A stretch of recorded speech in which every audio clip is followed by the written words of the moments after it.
Welcome back mga kaaldab. Ito na naman po ang inyong lingkod, si Mr. Destiny. At magbibigay po tayo ng pinakamainit na update po ngayon sa social media mga kaaldab. Nakakatuwa po ngayon dahil kahit maraming mga update ang Armain sa private account mga kaaldab, tayo pa rin po yun namamayagpag.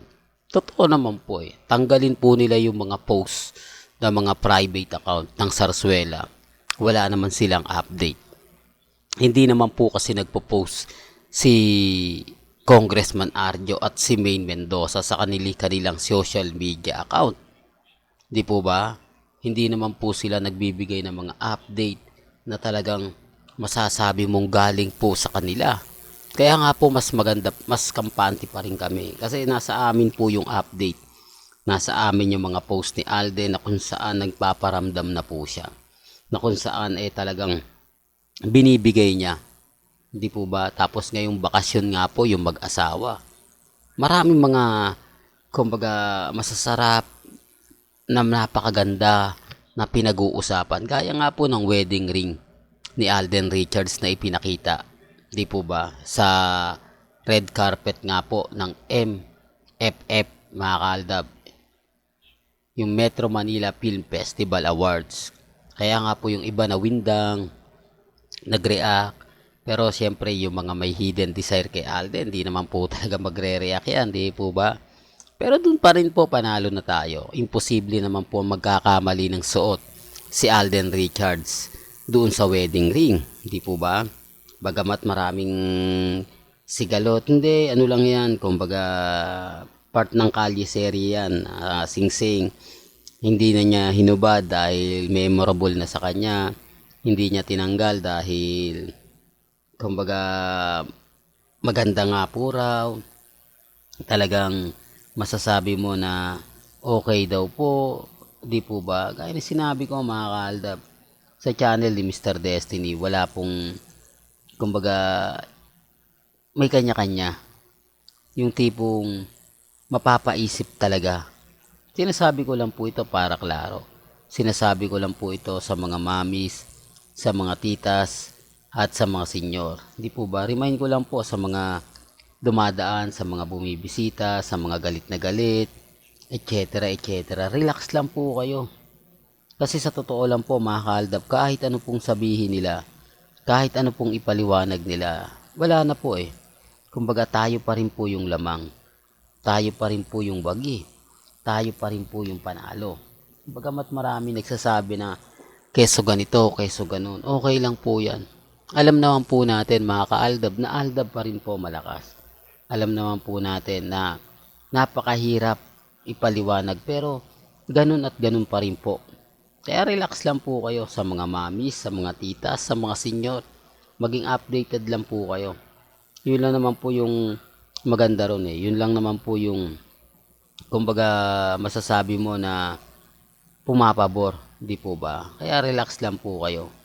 Kalmado lang at kampante. Hanggat na andito po si Mr. Destiny, kumbaga makikipaglaban pa po tayo, ibig kong sabihin na hindi natin hahayaan po na may mga bagay-bagay na mapapaisip po sila. Mga bagay-bagay na sasabihin sila. Hindi po ba? Yan ang kagandahan nyo. Kaya relax lang po mga kaaldab sa mga dumadaan sa channel natin. Pero bago nga po natin simulan itong napakagandang update natin, kung bago ka lang sa channel na to, at isa kang true-blooded Aldab Nation na nagmamahal kina Mengay at Isoy, tama po ang channel na pinuntahan mo.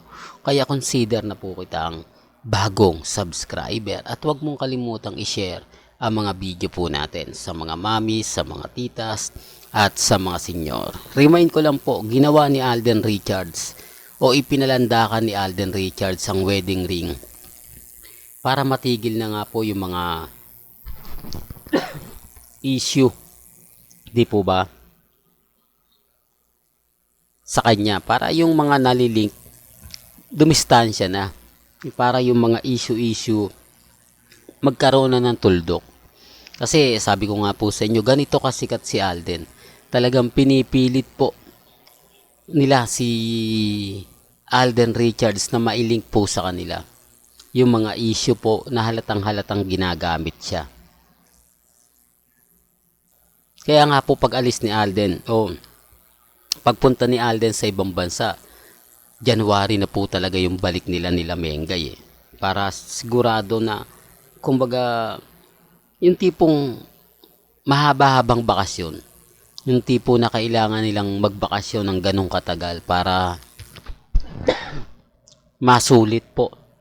Di po ba? Kaya nga po kasi pagdating dito sa Pilipinas, talagang binuhos ni Alden Richards yung trabaho niya.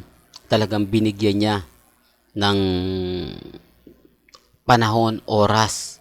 Pero pagsapit nga po ng bakasyon nila, talagang doon naman po talaga gugugol ng husto si Richard Paul Carson Jr. Remind ko lang po marami po mga video na kumakalat. Pero karamihan to private account. Hindi po to account ni Congressman Arjo. Hindi rin po ito account ni Main Paul Carson. Mga private account lang po itong kumakalat. Private account na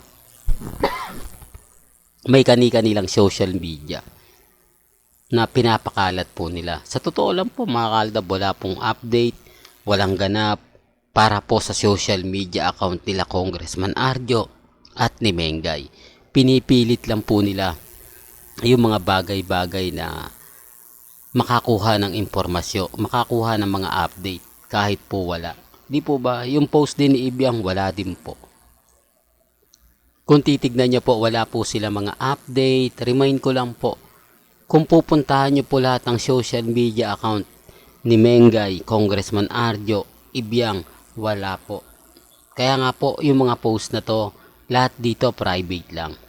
Wala po kayong makikitang latest na ipinopost nga po ng kasal serye. Simula po ng pagpunta nila ng Japan. Hindi, para lang klaro, kasi yung iba tuwan-tuwa galit na galit sa channel natin kung ano-ano yung sinasabi na ayan, hindi pa kayo makapag-move on.